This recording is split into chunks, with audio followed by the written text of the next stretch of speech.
Olá, alunos!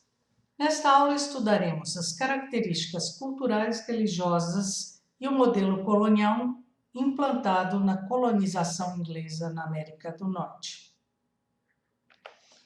A expansão marítima inglesa para a América foi posterior à portuguesa e à espanhola e ocorreu somente no início do século XVII.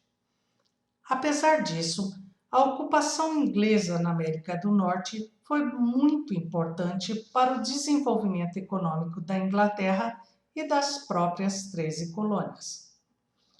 A partir do contato europeu, a América se transformou num espaço de misturas e de choques entre escravos negros africanos, populações indígenas americanas e colonos europeus. Na Inglaterra, houve um processo de privatização das chamadas áreas comunais dos antigos feudos, que passaram a ser usados para a criação extensiva de carneiros. Os camponeses extraíam dessas áreas madeira, caça e outros pequenos produtos. Com a lei dos cercamentos, os camponeses não conseguiram se sustentar e migraram para as grandes cidades. Parte se transformou em mão de obra das nascentes manufaturas têxteis inglesas, mas uma grande parcela ficou sem alternativas de sobrevivência, o que se transformava num grande perigo social. As 13 colônias se transformaram numa alternativa interessante para famílias inglesas desalojadas, bem como para os perseguidos por divergências políticas ou religiosas. O povoamento aconteceu por meio de colônias pertencentes à coroa e por territórios concedidos à iniciativa privada. Nas colônias do Sul foi implantado o sistema plantation, isto é, latifúndio monocultor escravista de origem africana e com produção voltada ao mercado externo. Seus principais produtos eram tabaco, algodão e arroz. Ao contrário da colonização portuguesa e espanhola, na América Inglesa não houve catequização das populações indígenas. Ocorreram diversos confrontos indígenas com ingleses e fuga para o interior. No campo político, a aristocracia proprietária dos latifúndios escravistas mantinha o controle de assembleias locais, dos hábitos e dos valores da nobreza europeia. Nas colônias do norte, foi implantado o sistema de povoamento com pequenos e médios proprietários, refugiados políticos e puritanos que se organizaram com princípios de liberdade religiosa. Os calvinistas ingleses eram chamados de puritanos.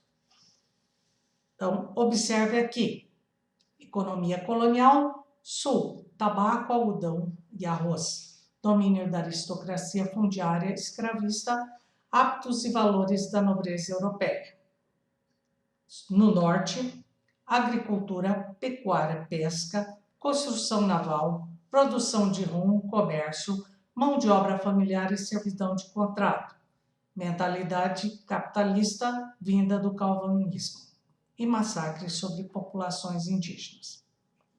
Também havia no norte os Quakers, formados de uma dissidência puritana que defendiam o pacifismo e a igualdade civil. Como vimos, a economia no norte era pecuária, pesca, construção naval, produção de rum e comércio, sem o predomínio de mão de obra escrava. A mão de obra era familiar ou de contrato. Muitos imigrantes trabalhavam como servos temporários para pagar as despesas da viagem e posteriormente tornavam-se homens livres. No século XVII, já estavam formadas as 13 colônias da Nova Inglaterra. Mas não devemos idealizar ou generalizar que havia plena liberdade política e religiosa. Houve um verdadeiro massacre sobre as populações indígenas que foram arrancadas de suas terras, além de profunda intolerância com os negros escravizados. Muitas pessoas foram executadas por bruxaria na Europa e nas colônias americanas como um todo. Os estudiosos estimam entre 40 mil e 50 mil execuções. Entre os métodos de execução estavam afogamento, enforcamento e queima na fogueira. Nas 13 colônias, os promotores desse massacre preferiam o enforcamento em casos de feitiçaria. Vocês já devem se lembrar das chamadas bruxas de Salem. O controle mercantilista sobre a área foi sensivelmente prejudicado por conta das revoluções puritana e gloriosa ocorridas na Inglaterra. Essa ausência de controle rígido favoreceu o surgimento do comércio triangular entre os colonos da Nova Inglaterra com as Antilhas e com o continente africano.